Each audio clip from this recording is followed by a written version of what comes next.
Okay, biotechnology, bio की एक ऐसी ब्रांच जो सबसे ज़्यादा डिफिकल्ट लगती है स्टूडेंट्स को, और इसके लिए सबसे अच्छा फॉर्मूला ये है कि जेनेटिक्स का कॉन्सेप्ट आपका क्लियर होना चाहिए।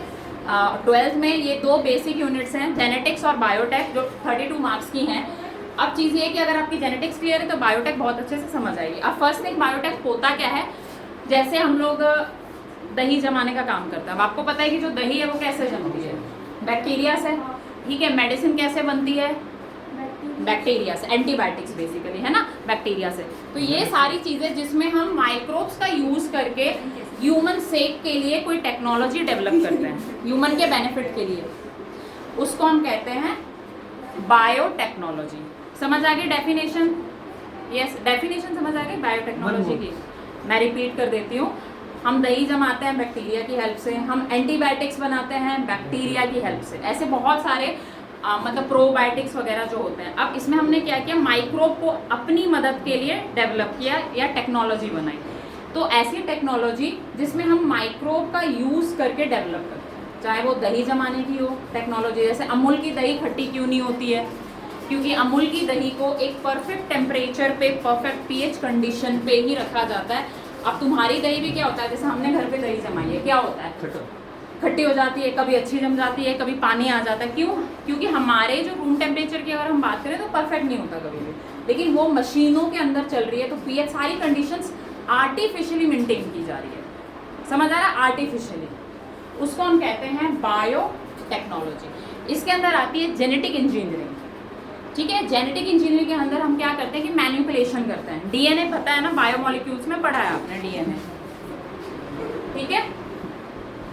अब बायोटेक देखो, प्रोसेस जो है, अगर आपका जो चैप्टर है ना एक्चुअली उल्टा दिया हुआ है, ठीक है। पहले समरी दी है लेकिन उसके बाद चैप्टर उल्टा चलता है। जो केले से डीएनए निकालने का वो है टेक्निक है ना, हम केले में से या पपीता में से या स्ट्रॉबेरी में से 12th के अंदर हमारा प्रैक्टिकल है कि हम डीएनए निकालेंगे।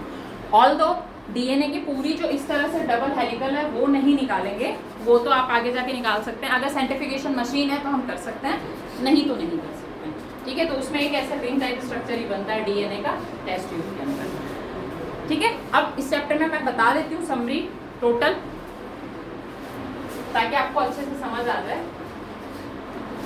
हम क्या करेंगे, बायोटेक में एक रिकॉम्बिनेंट डीएनए, हम आर्टिफिशियल डीएनए बना रहे हैं, ठीक है। क्यों बना रहे हैं, और हम इसमें हम यूज कर रहे हैं बैक्टीरिया ई कोलाई, सुना होगा एस्चेरिशिया कोलाई, ठीक है। कोरोना ध्यान है सबको, उसमें एक आरटीपीसीआर टेस्ट हुआ करता था, रिवर्स ट्रांसक्रिप्टेज, ठीक है। ट्रांसक्रिप्शन एक जेनेटिक्स में मेथड होता है, ठीक है। तो रिवर्स हो गया उसका। पीसीआर टेस्ट एड्स में यूज होता है, एड्स का डिटेक्शन टेस्ट होता है। एड्स तो ध्यान है, एक तो एलाइजा टेस्ट होता है एड्स का, और एक होता है पीसीआर यूज होता है एम्प्लीफिकेशन, मतलब जैसे हमने डीएनए बनाया। अब तुम्हारे सुनो, सेल चैप्टर याद है? सेल चैप्टर में प्लाज्मिड डीएनए था, कुछ याद आ रहा है क्या होता है plasmid DNA? Cell chapter 11th class, मैंने कहा भी था कि प्लाज्मिड को अच्छे से याद रखना, 12th में आएगा। एक्स्ट्रा क्रोमोसोमल मटेरियल, मतलब प्लाज्मिड डीएनए एक ऐसा डीएनए होता है जो स्प्रेड हो रखा होता है। हमारा डीएनए कैसा होता है,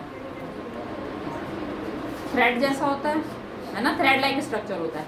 बैक्टीरिया के अंदर इस तरह का डीएनए होता है। आप समझ आ गया? ये दिख रहा है, इसको हम प्लाज्मिड डीएनए बोलते हैं, मतलब सर्कुलर शेप में होगा। एग्जैक्टली, ठीक है। स्कैटर्ड रहता है। हम क्या करते हैं, जैसे कोई भी हमने फॉरेन डीएनए, होस्ट डीएनए लिया, जैसे मान लो मेरा हो गया, किसी का भी, जो अच्छा, जिसमें अच्छी क्वालिटी का डीएनए होना चाहिए, जिसमें सदियों से कोई बीमारी ना हुई हो, कुछ ना हुआ, एग्जैक्टली, गुड, हेल्दी होगा। और फिर उस बैक्टीरियल डीएनए लेते हैं जैसे ई कोलाई का, और उसको ज्वाइन करवाया जाता है। अब अगेन बायोमोलिक्यूल लाइकेज एंजाइम,